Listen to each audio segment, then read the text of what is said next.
Hi again, class.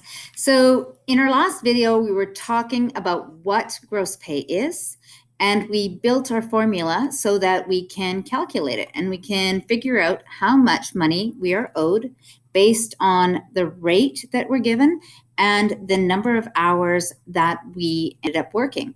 Now, the issue with using this formula is that we need to know our hours, our time in terms of hours.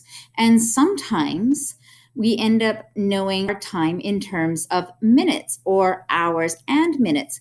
And it's really important that we get it into hours before we start. Otherwise, it doesn't work out. Because the formula is gross pay is equal to our rate times our hours. Now, one of the biggest problems is that sometimes people will say, oh, I worked 2 hours and 30 minutes. And they think that that means 2.3 hours. This is a common misconception.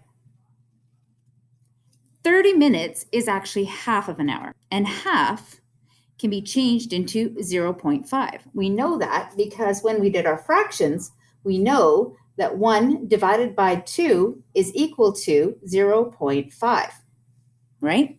We know this. So how do we consistently change our minutes or our hours and our minutes into just hours? Well, how many minutes are in an hour? 60. So that means that this 30 minutes is actually 30 out of 60 possible. So our fraction here is actually 30 possible minutes out of, or 30 minutes out of a possible 60 minutes, or 2 plus 30 out of 60. When we take 30 divided by 60, we get 0.5. So our 2 hours and 30 minutes becomes 2.5 hours. Now we can put it right into our formula of gross pay equal to $15, our rate, times our hours, 2.5, and we'll find out exactly how much money we're owed.